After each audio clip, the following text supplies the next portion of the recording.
A lot of poor people love to take budgeting advice like live below your means, cut your expenses, and reduce your spending. But what if I told you these are actually the worst budgeting advice to follow if you want to be rich?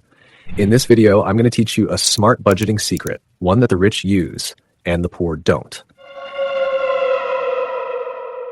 Chapter 1. What is a budget? Imagine you want to take the love of your life on a vacation to Paris. I'm 100% sure you would sit down, plan, and write out the total amount of money you're going to spend on that vacation. Only a dumb person wouldn't plan for a vacation, but I'm pretty sure you're not dumb. So that plan you make for the total amount of money you're going to spend on the vacation is your budget. In simple terms, a budget is just your plan to spend money. If you sit down and create a budget for your vacation, I can assure you your trip will be successful.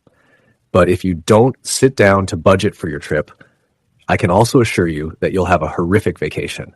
And this applies to your life too. If you don't have a budget, you'll end up wasting a lot of money. However, here's the real problem. A lot of people do have budgets, but they don't realize that their budgeting style is actually making them poorer.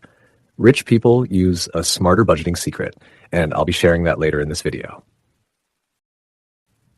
Chapter 2. Types of budget. There are two types of budget, which include a budget deficit and a budget surplus. However, in this chapter, we will be discussing budget deficit. So what is a budget deficit? Now imagine you have an income of $500 and you end up spending $600 on a vacation with the love of your life. This is a budget deficit because it simply means spending more than you make. That is, your expenses are bigger than your income. And one of the major problems of a budget deficit is that it leads to the accumulation of bad debts that will make you cry at night consistently like an elephant.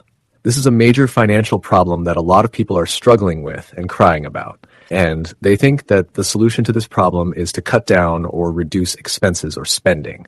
But that is poor budgeting advice. The real solution to this problem is to use the smart budgeting secret that a lot of rich people use. And I will be sharing that with you very soon. Chapter 3. Budget surplus. Now, with your income of $500, you end up spending $400 for the vacation. I guess you'll be left with a surplus of $100. Now, the extra $100 left is a budget surplus.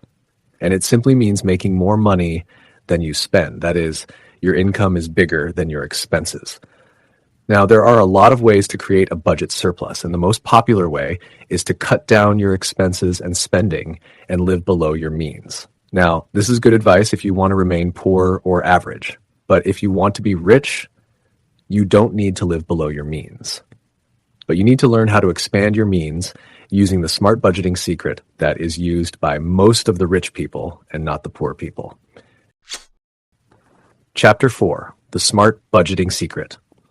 Like I said earlier, anytime most of us hear about budgeting, we always think of cutting down expenses and living below our means. Yes, this is good advice, but it is not the best advice about budgeting because using it alone can't make you rich. So if you want to be rich, don't focus on living below your means. Instead, focus on expanding your means. And if you follow this smart budgeting secret that I'm about to share, you will expand your means and live in a budget surplus world. Okay. Let's go back to our vacation story. With your income of $500 and your expenses of $600, instead of taking debt to cover your expenses, the best thing to do is to expand your income to $700 to cover your $600 expenses. And you will end up with a surplus of $100. And the only way you can expand your means is by using the smart budgeting secret rich people use. So what is the secret? Pay yourself first. How? Okay, let me explain. After many people receive their income, the first thing they do is use their money to cover all their expenses like food, clothes, rent, gasoline, electricity, and other wants and needs. After covering their expenses, they then use the leftover money for savings, charity, and investing. But the sad reality is that most of the time there is no leftover money, which leads to zero savings, zero charity, and zero investing. This is actually paying yourself last because you pay others first by paying rent, buying food, buying clothes, buying gasoline, paying electricity bills, and covering other expenses. But if you want to be rich, you need to learn how to pay yourself first. So when you receive your next income, The first thing you should do is pay yourself first by setting money aside for savings, for charity, and for investing, even before thinking about your expenses and bills. You might be thinking, why should I even do this? You need to save, give, and invest because it gives you control over your money. And when you invest properly with the right financial education, there is a high chance that you will increase your income and expand your means in the long run. Now, you might also be thinking, what if after I pay myself first by setting money aside to save, give, and invest, the leftover money is not enough to cover my bills and expenses? This is a very good question, but don't panic, because when you encounter a situation like this, it will make you more disciplined by spending your money only on important needs and avoiding unnecessary spending. And most importantly, it will open your mind to more opportunities to make more money. Now, you might also be asking, how many percent of my income should I save and invest? Honestly, there is no fixed percentage you must use.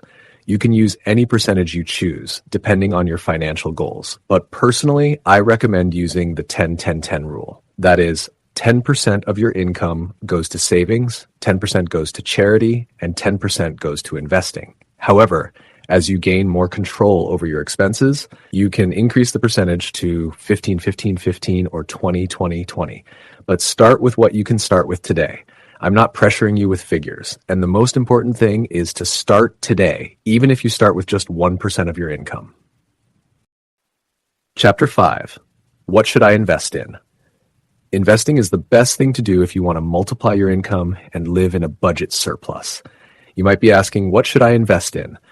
There are a lot of things you can invest in, and what you invest in depends on your interests, your financial goals, your environment, your current capital, and most importantly, your financial education.